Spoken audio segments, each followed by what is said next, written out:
Already 6 महिन्यापासून सगळे सर्वे चालू आहे. माझं होतं ते पद गेलंय. माझ्या पदाची काळजी करू नका. मागच्या दाराने थेट पुढे आता मी. त्यामुळे आता आपली चौकशी करून घेणं सुद्धा लक्षात कोणाचं येणार नाही. असं हे अमित भाईचं आणि जे पी नड्डांचं तंत्रज्ञान आहे. अजून एक छोटा किस्सा सांगतो. सिकंदराबादमध्ये गेलो. त्यांनी एका आयटी सेक्टरमधल्या मुलीची ओळख करून दिली. संघटन मंत्री होता. बोले पिछले 6 महीने से मैं यहां काम कर रही हूं. क्या काम है? अशी मुलगी होती ती की सगळ्या पक्षाचं डेली रिपोर्टिंग करत होती केंद्राला. त्याच्यामुळं कोण काय करते कोण काय नाही करत हे महत्वाचं नाही. कोण आमदार होईल का कोणी खासदार होईल हे महत्वाचं नाही. सरकार आपलं आलं पाहिजे. उमेदवार आपला निवडून आला पाहिजे आणि देशाचे पंतप्रधान नरेंद्र मोदी झाले पाहिजे. हे या ठिकाणी महत्वाचं आहे. त्यामुळं काही काळजी करण्याची आवश्यकता नाही. आणि असं नेतृत्व आहे 6 वर्षात एक कलंक नाही, एक भ्रष्टाचाराचा आरोप नाही, असं आपल्या देशाला नेतृत्व लाभलेलं आहे. मोदीजींच्या नेतृत्वामध्ये संपूर्ण जगामध्ये भारत देशाची आगेकूच होत असताना आपल्याला दिसते आहे. पण कुणाचा कसलाही डाग नाही.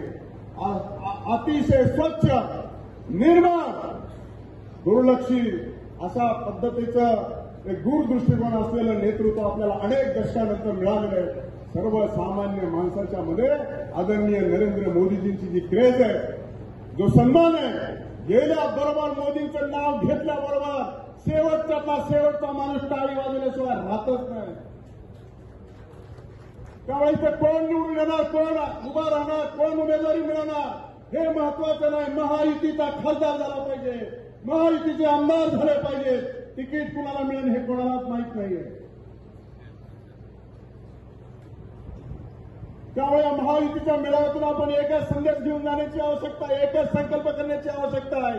येणाऱ्या कालखंडामध्ये या देशाचे पंतप्रधान तिसऱ्यांदा नरेंद्र मोदी झाले पाहिजे. ते आपलं कर्तव्य आहे, ते आपण निभवायचं आहे. मानाची आणि स्वाभिमानाची गोष्ट आहे. आणि म्हणून साठी येणाऱ्या कालखंडामध्ये आपण ह्या गोष्टी करण्याची आवश्यकता आहे. राज्य सरकारच्या वतीनं आनंदाचा शिदा पुन्हा एकदा दिला. छत्रपती शिवाजी महाराजांची जयंती आहे. प्रभू राम लल्लाचा प्राण प्रतिष्ठा आहे. दोन्ही उत्सव येत आहेत. त्यामुळे आनंदाचा शिदा देखील घरोघर आता मोफत मिळणार आहे. अशा प्रकारचं राज्य सरकारने देखील नियोजन केलं आहे. परत पाठवत आहे. आणि म्हणून अतिशय तंत्रशुद्ध पद्धतीनं आपण या 21व्या शतकामध्ये मोदीजींच्या नेतृत्वामध्ये निवडणुकीला सामोरं जात असताना या महायुतीच्या कार्यकर्त्यांनी प्रत्येकाने या निवडणुकीच्या कालखंडामध्ये येणाऱ्या जे उत्सव आहेत त्याच्यामध्ये अतिशय हिरारीने भाग घेण्याची आवश्यकता आहे. फार काळ बोलणं योग्य आणि उचित होणार नाही, परंतु या महामेळाव्यातून संदेश मात्र नीटनाटका आणि चांगला गेला पाहिजे. आपण युती होतो, आता महायुती झालो. महायुती आणि महायुतीचे मित्रपक्ष अनेक जण आले. त्यामुळे आता निवडणुकीच्या कालखंडामध्ये कुरबुरी नको. ज्याला कुणाला काही कंप्लेंट करायची असेल त्यांनी आपापल्या शीर्ष नेतृत्वाकडे करा, आपल्याकडे करा. आणि म्हणून समन्वयाचं देखील तिथं भूमिका आहे तिथे करा. परंतु जनतेमध्ये प्रदर्शन करताना या महायुतीचं अतिशय चांगल्या पद्धतीने झालं पाहिजे. हीच कळकळीची नम्र विनंती आपल्या सर्वांना मी करतो.